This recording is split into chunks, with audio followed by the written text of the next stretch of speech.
Hi, everybody. John here at PT, Dan with Salem Training, and PT Ask Dan. Hey, How John, are we? how's your day? Well, yours? Great, thanks. All right. Well, let's see. We'll see where All this right, goes. we'll We'll find see. out. Yeah, We'll that's see true. this goes. That's true. So I want to talk about the lean in. So there we go. Sometimes it's literal, sometimes it's figuratively, where somebody's leaning into the conversation based on something you've done. And I think a little bit about one of the things you talked about that concept of stop start and changing the narrative a little bit and garnering attention. And I was reading a piece that they were talking about a commercial, and the commercial in essence was for the Enclave minivan. Have you seen, does this ring a bell or no? No. Okay. So it didn't for me either. And I'm going, I don't remember hearing Enclave, whatever. So they're talking about it, and dad's in the driver's seat, mom's in the passenger seat, and three kids come rolling off the playground or the field, and one's in football, one's but whatever, and they pile in, and they're talking about the minivan, the ease of the doors being automatic, and the 150 channels they can watch in the back seat. And dad pulls away and he gets up to the stop sign, and they're having a good old time laughing and all this stuff. He starts to go through the stop sign, and bam, a car sideswipes, like blows them up, T-bones. Well, turns out there is no Enclave minivan. It's a commercial for wearing seatbelts. Hmm. And it's designed through that surprise element to kind of jar you a little bit. Mhm. And I was thinking a little bit about the things that cause people to lean in. And sometimes people literally, they lean in. You could see them lean onto the desk because they're really attentive to something.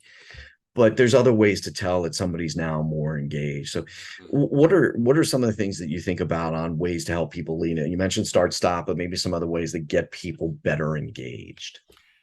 The number one thing that comes to my mind is quit being so emotionally involved in these sales calls. There's a Hmm. saying that goes, the person that's more emotionally involved is the one who's in least control. Okay.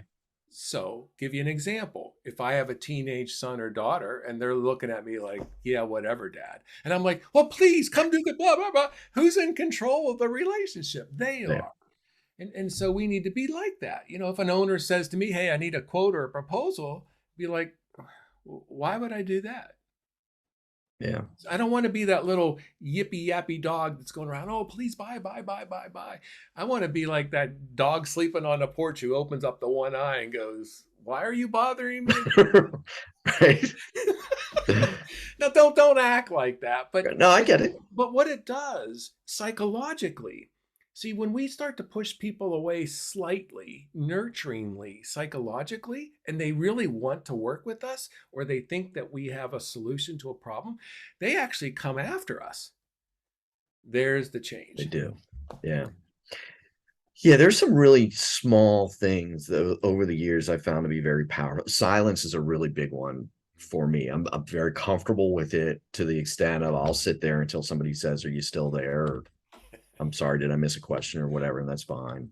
Simple things like they make a comment, you just say, "Oh," and it's a way of saying basically tell me more by not saying tell me more kind of thing. So those kinds of things, but it's to your point, it's the control factor of the conversation. You're not emotionally bound to it, and try and bring out the emotions in them, and it's not manipulative. You're genuinely trying to get to the pain levels and the things that are real for them, and then you can decide, hey, you can really help, or maybe you need to send them somewhere else. Can I throw in one more thing for Yeah, free? Won't please. charge you for it. Free, love it. It's we got to be careful of the questions we actually answer. So imagine if a Yes. prospect said to you, John, hey, how long do clients typically work with you? And you know the answer, and it's whatever, whatever, whatever. But that doesn't answer their question. See, we don't Yeah. know what the reason they're asking that. So it's the better salesperson sits back and says, help me understand why you just asked me that. Yep. And now we're starting to get to the truth because the prospect reacts with, well, the reason I'm asking you that is I want to learn about this. Yeah. Oh, well, why is that important? And see, there's the difference because I'm not being desperate here. I'm trying to Yep. be a doctor and figure out what's going on and can I help you?